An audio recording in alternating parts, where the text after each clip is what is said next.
other key member of the Elite that we really don't talk about as involved in this storyline is Cody. And Cody is one of the OG members of this crew. And it seems like, I guess, thank God Cody's not involved in this this feud, because Cody's got he's always had a long list of challengers and people who want to step to him from day one.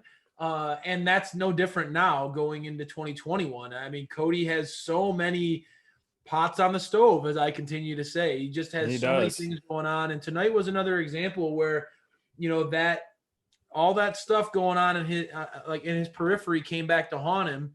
And Jade Cargill made her presence known in this match against Peter Avalon, Pretty Peter Avalon. He definitely did. She definitely did. I mean, before he gets that new shirt by Cody Rhodes is pretty sweet. It's pretty badass. I like that. Kind of like a crest style.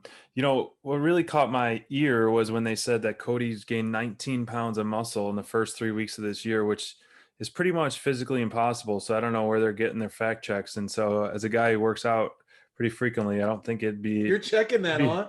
It'd be pretty tough to get 19 pounds. He does look in great shape, and I did think that before they announced that he looks bigger and bigger every week we see him. So he's training right, and diet is doing right. But he promised to beat Pretty Peter Avalon in less than a minute, and he was going to do that until Jade comes out as distraction. I love that they're furthering the storyline, and she looked like an absolute beast. Jade doesn't look like a human being. I mean, she does not look like. I mean, it's the six pack on her, her abs. She looks like she's carved out of rock, dude. It's ridiculous.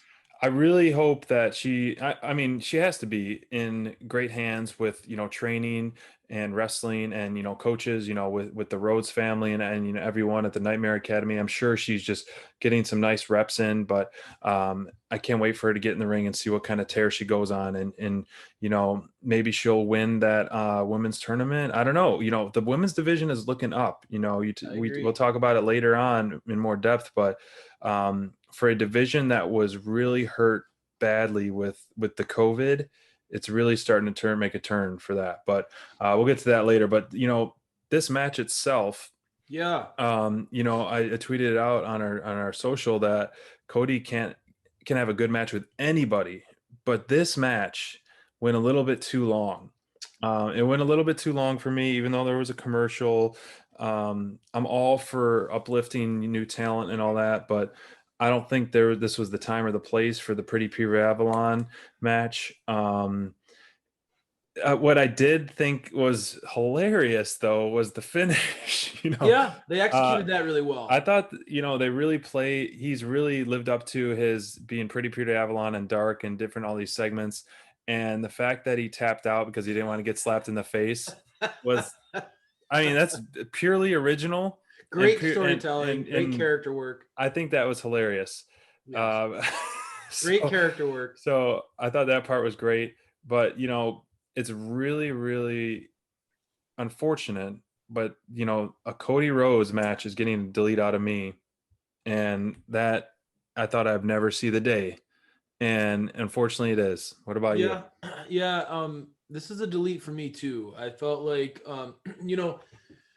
I've mentioned it, being honest. I do think that Cody sometimes falls into the trap of being good guy Cody and having these matches that turn into marathon matches with talent that, again, I love, you and I talk about this, like giving back to others is a big, it's a great thing to have. I don't want to criticize anybody. Right. I mean, Cody could easily go into a match with countless of the names that he's fought over the course of his tenure in AEW and squash them, so to speak, right? But the majority of his matches are making his opponents look good, letting them get their offense in, selling for them and putting them over. And that's a huge skill in and of itself, right there. Yeah, I mean, and there's no denying all of Cody's matches, just like his brother. It's in their blood. All of their matches tell a story. All of their matches get you pulled in from an emotional standpoint as a fan. Even this one, it was hilarious to me because I was sitting there laughing because it's like Cody going into this match there's a no doubt he's beating Peter Avalon. It's the most lopsided match on AEW Dynamite in a long time. And yet there was moments in this match where he's playing the underdog role against Peter Avalon, especially like we just talked about. He put on all this muscle. He looks jacked out of his mind. And there were moments in this match where you really were like, Cody's the underdog. He was fighting from underneath. It took a kick to the nuts, and then obviously Peter kept working at the knees, and you start feeling sympathy for Cody, even though he's clearly the favorite in this. It's wild to see how he's able to manipulate the emotions, I think. I but agree. That said, the reason why it gets a delete out of me is because, we talked about it. It did go on a little long. I felt like the match, went through a commercial break. It obviously it was a nice swerve to not go the 60 seconds and not beat that. It definitely proved its point, right? Jade, her distraction, her role in the match made Cody come up short on his guarantee. Right. They could have achieved that and made Peter look good and probably shaved several minutes off the match, and it would have been a better outcome in the end.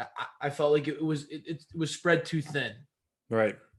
You can't. Unfortunately, and my struggle with that, right, is when you're presented as one of the top guys, and you struggle consistently to put away guys that are more mainstays on Dark. Yes, it does make them look good, but it also cheapens those big matches with big name talents where you still go through that struggle too. Right.